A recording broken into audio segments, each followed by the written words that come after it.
Olá, meus amigos, Deus abençoe todos vocês, que o Espírito Santo, o Espírito do Altíssimo Deus, o guia de Israel, o guia do povo de Deus, o guia daqueles que ouvem e se submetem, obedecem à sua palavra. Veja só, nós temos recebido muitas perguntas e muitas pessoas com muitas dúvidas com respeito às escrituras sagradas. O que eu posso comer, o que eu não posso comer, ô bispo? O que eu posso, por exemplo, sábado, guardo ou não guardo o sábado? Olha só. Posso comer carne de porco ou não posso comer carne de porco?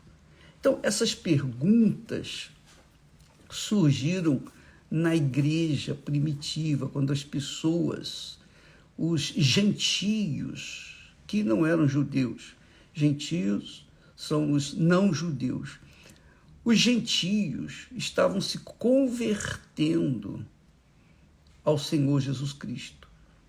Então, surgiram muitas dúvidas entre eles. E nós queremos tentar dirimir dúvidas, para que as dúvidas não venham amarrar a sua fé, não venham emperrar os seus pés no lodo deste mundo. Porque dúvida é o diabo trabalha com dúvida. O diabo trabalha com a dúvida, ou melhor, o diabo trabalha com a palavra de dúvida. Assim como Deus trabalha com a palavra de fé, vai que eu sou contigo, o diabo trabalha com a palavra de dúvida. E cuidado que ali pode ter uma armadilha, uma cilada, enfim. O diabo tenta bloquear o caminho das pessoas com dúvidas. Então, caso ou não caso? Caso com fulano ou não caso? Faço isso ou faço aquilo? Vou fazer a faculdade disso ou daquilo? Essas dúvidas realmente emperram, atrapalham, bloqueiam a ação da fé. Então, eu queria que você me ajudasse a raciocinar com respeito ao que diz a palavra de Jesus. Em Atos dos Apóstolos, Tiago fala assim, ele diz assim: por isso julgo que não se deve perturbar aqueles dentre os gentios que se convertem a Deus. Porque os judeus já sabiam das regras lá do Antigo Testamento, mas os gentios não sabiam de nada. Então ele diz, por isso julgo que não se deve perturbar aqueles dentre os gentios que se convertem a Deus, que são as pessoas de outras religiões que se convertem ao Senhor Jesus Cristo. Apenas, aí ele diz, mas escrever-lhes que se abstenham das contaminações dos ídolos, quer dizer, tira a contaminação dos ídolos, remove os ídolos da sua vida. Qualquer ídolo, seja um ídolo, um artista, um jogador de futebol, um clube de futebol, seja um santo, uma santa, uma imagem qualquer, abstenha, quer dizer, sai fora, tira isso das contaminações dos ídolos, da fornicação. Fornicação significa sexo fora do casamento. Deus não fez o sexo para ser curtido como entretenimento. Não, o sexo é depois do casamento. A pessoa casou, se comprometeu diante de Deus com a outra pessoa, então ela entrega a sua vida para outra, o seu corpo para outra, e a outra fica dona do seu corpo. Então fica assim, isso é o sexo conjugal. O sexo conjugal é perfeitamente lícito. Deus criou o homem e criou a mulher. Ele não criou 2 homens e 2 mulheres, ele criou um homem e uma mulher, um casal, justamente para que eles pudessem, ou o casal pudesse, gerar filhos, e isso através do coito conjugal, quer dizer, quando a pessoa está casada, não sexual. Então, a relação sexual indiscriminadamente é um pecado. A pessoa que vai se relacionar sexualmente com a outra tem que estar comprometida com a outra e vice-versa, através do casamento, porque Deus criou a instituição mais sagrada da face da terra, é o casamento. Se você não sabia, fique sabendo. Então ele diz, abstenhais dos ídolos, da fornicação, quer dizer, sexo fora do casamento, e também do que é sufocado, quer dizer, animais que são sufocados, sacrificados de forma a sufocar. Pega assim no pescoço e torce o pescoço para matar, por exemplo, um frango. Isso é pecado. E do sangue, que quer dizer comer o sangue. Antigamente, quando eu não conhecia Jesus, eu gostava muito de chouriço. Chouriço, você sabe, é o sangue do porco, que é temperado, enfim, faz-se a linguiça dele. Eu gostava demais. Mas quando eu tomei conhecimento de que não deveria comer sangue de espécie alguma, de forma nenhuma, porque o sangue do animal, no sangue está a vida do animal, está a vida da pessoa, o sangue. Então não se pode usar sangue de forma nenhuma. Mas, além disso, tem outras dúvidas que têm surgido. Por que isso, bispo? Por que aquilo?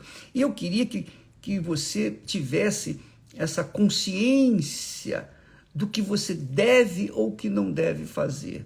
Por isso é importante que você tome conhecimento da Sagrada Escritura, que você leia a Bíblia e medite na palavra de Deus e siga a palavra de Deus. Não é o que eu penso, não é o que eu acredito, não. É o que está escrito, é o que vale.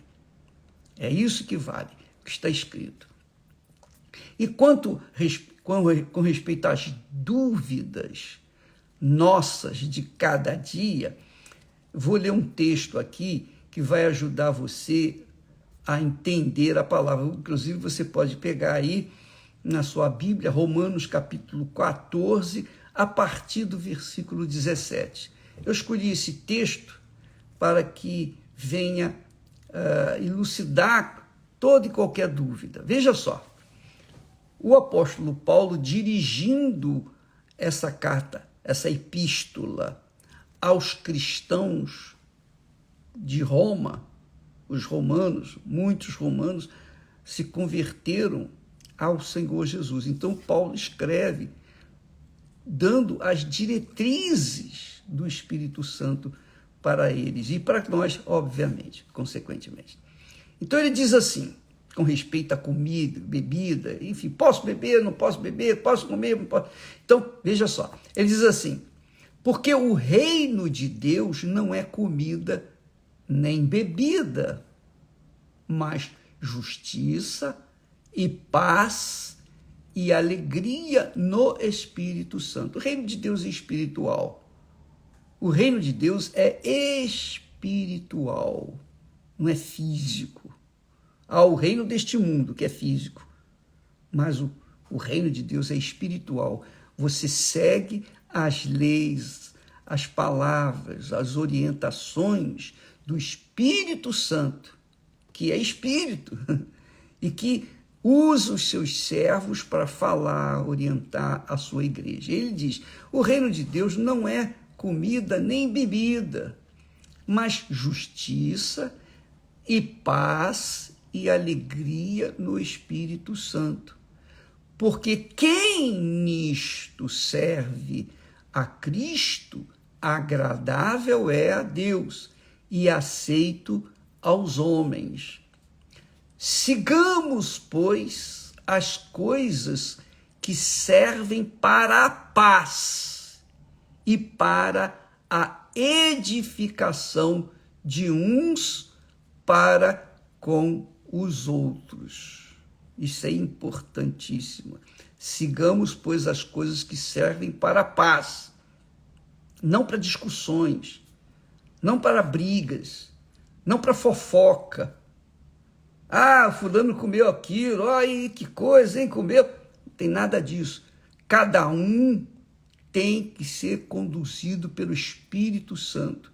E o Espírito Santo dá a fé para as pessoas saberem o que elas podem e o que não podem fazer. Nós temos uma consciência, e essa consciência é, digamos, o juiz de Deus em nós. Então, se eu faço alguma coisa que a minha consciência começa a latejar, então tem alguma coisa errada, eu estou fazendo alguma coisa errada. Mas se eu tomo uma decisão, se eu faço alguma coisa que eu fico em paz comigo mesmo, sobretudo com Deus, então eu posso ir em frente. Está aqui escrito: sigamos, pois, as coisas que servem para a paz, não confusão, não conflitos, e para edificação de uns para com os outros. Então, eu tenho que viver de acordo com a palavra de Deus para que haja paz comigo e também da minha pessoa para as outras pessoas que convivem comigo, edificando uns aos outros. Não destruas por causa, olha só, não destruas por causa da comida. Posso comer isso? Posso comer aquilo? Não. Não destruas por causa da comida a obra de Deus. Que é aí que acontece muito. Aquelas pessoas que dizem crer no Senhor Jesus e ficam apontando o dedo para fulano, beltrano, ciclano, que está comendo o que não deveria comer, bebendo o que não deveria beber, essas pessoas estão sendo usadas pelo mal, pelo diabo, para fazerem isso, justamente para colocar pedras de tropeço na vida das outras pessoas. A nossa palavra tem que ser para edificar, construir, ajudar, abençoar, fazer o bem para o nosso próximo, especialmente os da família de Deus. Não destruas por causa da comida a obra de Deus. É verdade que tudo é limpo. É verdade que tudo é limpo. Mas mal vai para o homem que come com escândalo. Mal vai para o homem que come com escândalo. Quer dizer, uma pessoa que senta à mesa e come com escândalo, vai mal para ele. Então, ninguém pode ser juiz daquele homem. Deixa ele quer comer assim, com escândalo, é problema dele. Nós não temos que falar nada, nós não temos que ficar olhando e criticando quem quer que seja. Cada um segue a sua própria vida, sua própria fé, sua própria crença.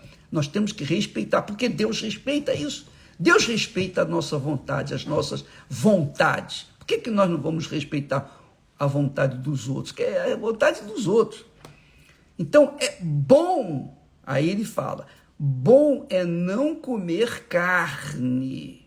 Bom é não comer carne, nem beber vinho, nem fazer outras coisas em que teu irmão tropece, ou se escandalize, ou se enfraqueça. Quer dizer, o bom, está dizendo aqui, é não comer carne, nem beber vinho, nem fazer outras coisas em que teu irmão tropece, ou se escandalize, ou se enfraqueça. Ah, bispo, então eu não posso beber vinho. Presta atenção, nós não acabamos de ler o texto sagrado. Presta atenção. Paulo fala para Timóteo, o seu discípulo, seu filho na fé, para beber não somente água, mas também um pouco de vinho, para que, por causa do problema que ele tinha no estômago, o vinho então viria ajudar a sua digestão. Paulo fala sobre isso. Mas aqui ele está falando, bom é não comer carne, nem beber vinho, nem fazer outras coisas em que teu irmão tropece, ou se escandalize, ou se enfraqueça. Então, bispo, como é que eu vou fazer? Se ele fala para Timóteo para beber um pouco também de vinho, e aqui ele fala para não beber vinho, o que eu vou fazer, bispo? Vamos chegar lá, vou responder essa pergunta já já. Aliás, eu vou responder de acordo com o que está escrito. Aí Paulo fala, presta atenção, bom é não comer carne, nem beber vinho, nem fazer outras coisas em que teu irmão tropece, ou se escandalize, ou se enfraqueça, porque aí não estaria edificando, né, uns aos outros. Tu tens fé? Pergunta o apóstolo aqui. Tenha em ti mesmo diante de Deus. Se você tem fé, você tem para você mesmo diante de Deus. Bem-aventurado aquele que não se condena a si mesmo naquilo que aprova. Posso beber vinho ou não posso beber vinho, bispo? Quem sou eu para dizer para você beba ou não beba?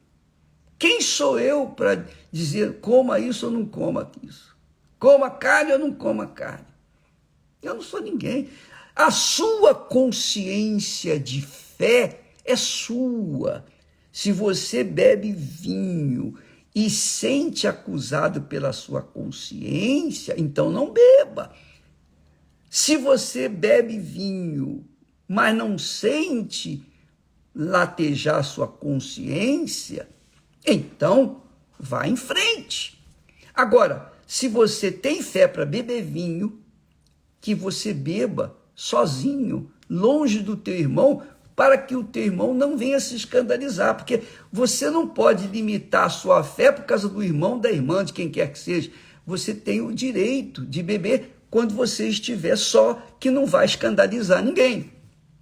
Essa é a fé. Então ele diz assim, tu tens fé? Tenha em ti mesmo diante de Deus. Bem-aventurado aquele que não se condena a si mesmo naquilo que aprova. Mas aquele que tem dúvidas, se come, está condenado. Quer dizer, até para comer, se você come com dúvida, você está condenado. Isso é pecado. Legal, né? Você come alguma coisa com dúvida, então é pecado. Se você bebe alguma coisa com dúvida, é pecado. É isso que quer dizer.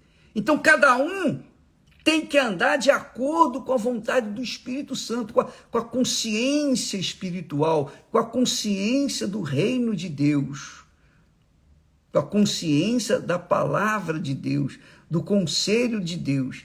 E isso é algo pessoal. Cada um tem a sua própria fé. Por exemplo, a Esther tem fé para comer determinadas coisas que eu não tenho fé para isso.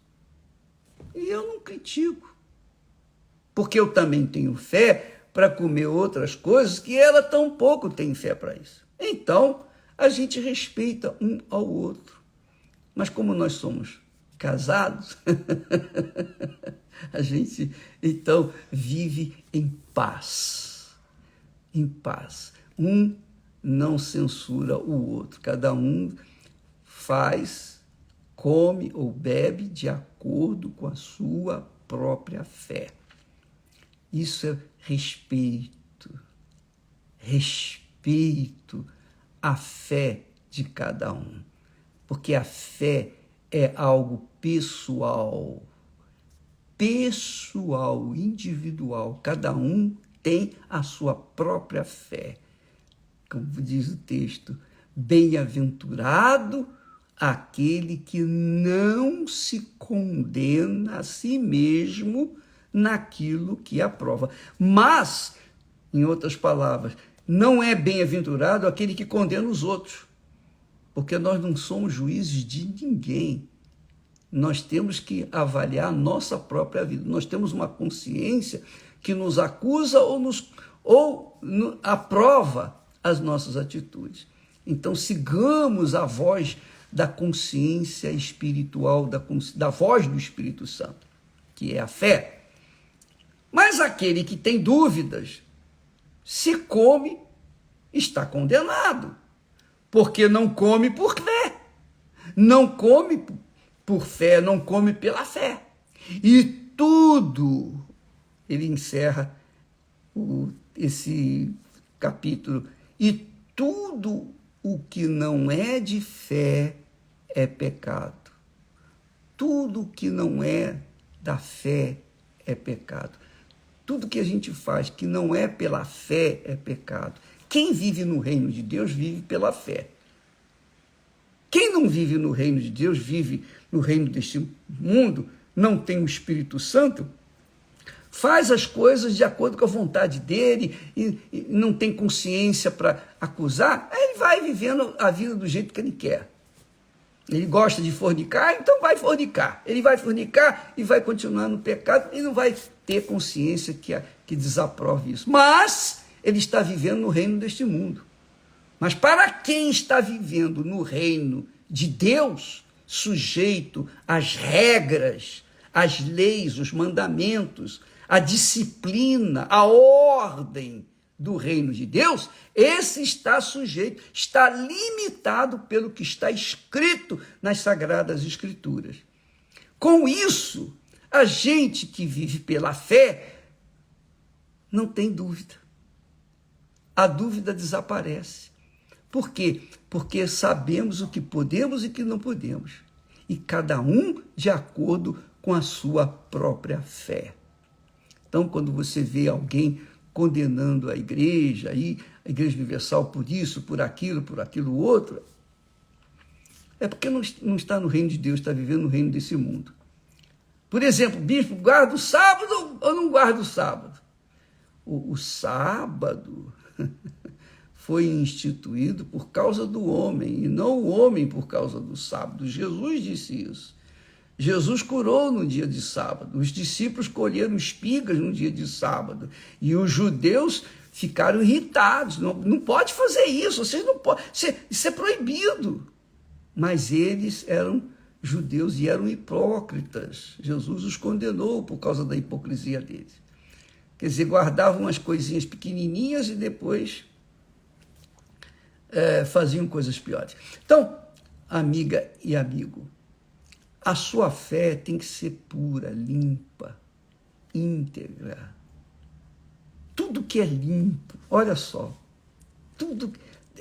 o texto sagrado, Paulo fala, quanto ao mais, irmãos, aos que vivem no reino de Deus, a família da fé. Tudo que é verdadeiro, tudo que é honesto, tudo que é justo, tudo que é puro, tudo que é amável, tudo que é de boa fama, se há alguma virtude e se há algum louvor, nisso pensai. Então, eu queria que você amadurecesse, não apenas com informações. Para amadurecer, a gente tem que vivenciar a vida. O amadurecimento vem com as lutas que nós enfrentamos a cada dia. Todo dia que você enfrenta dúvida de sabores, que tem experiências tristes, amargas, mas você está aprendendo, são as tribulações que Deus permite para que a gente venha aprender a viver pela fé, que quer dizer viver na dependência exclusivamente de Deus. Porque tudo o que não é de fé é pecado. Então, amiga e amigo, não coloque aí perguntinhas para mim. Ô bispo, isso aqui, eu não sou guia, eu não sou guru de ninguém, não. E nem quero ser, e nunca jamais vou ser. Eu estou aqui para ensinar a palavra de Deus. Siga a palavra de Deus. Mas eu tenho dúvida com respeito a isso. Consulte a sua consciência, consulte a palavra de Deus. Aonde que eu vou ler? Todo dia a gente está pregando. Leia a Bíblia, todo dia você vai saber. Deus vai dirigir você, especialmente você que tem dúvidas com respeito à sua fé. Leia as palavras de Jesus, o Novo Testamento, que são as orientações para o povo convertido, os novos convertidos, aqueles que, os recém-convertidos, que devem entender quais são as regras que dirigem, conduzem a pessoa no reino de Deus. Entendeu, minha amiga, meu amigo? Por isso, nós falamos aqui a palavra de Jesus, a palavra dos apóstolos que foram conduzidos pelo Espírito Santo para escrever e instruírem a igreja. Enfim, tudo isso é para o benefício de cada um de nós, para a nossa fé, para que a nossa fé venha desenvolver, para que nós não fiquemos como crianças, meninos, de um lado para outro, com a fantasia, as fantasias desse mundo ilusórias. Não, cuide da sua fé. Leia, ouça a palavra de Deus. Inclusive, você que tem dificuldades para ler a Bíblia, nós temos a Bíblia aí, a Bíblia que é falada, o áudio da Bíblia, a Bíblia toda está à sua disposição no Univer. Você entra no Univer, você toma conhecimento de como pode ter no seu celular, no seu tablet, enfim, no computador, pessoas que vão falar, vão ler a palavra de Deus, leem a palavra de Deus para você. Você não precisa nem ler, é só ouvir. E você vai receber fé para saber como viver pela fé, dia após dia após dia. Graças a Deus. Entendeu? Então, as dúvidas nossas de cada dia, a gente procura na palavra de Deus, nas Sagradas Escrituras, a resposta. E quando nós apoiamos a nossa fé na palavra de Deus, nós sabemos que temos que fazer e vamos fazer. Eu, pelo menos, tenho agido dessa forma. Eu ouço a palavra de Deus. Eu leio a palavra de Deus. Eu procuro meditar na palavra de Deus. E tudo que nós fazemos está fundamentado na palavra de Deus. E você, minha amiga, meu amigo, se quer conservar a sua fé intacta, limpa, pura, perfeita, para você viver pela fé e conquistar a eternidade por essa fé, leia a palavra de Deus, tá bom? Deus abençoe a todos e até amanhã, em nome do Senhor Jesus. Graças a Deus. Amém.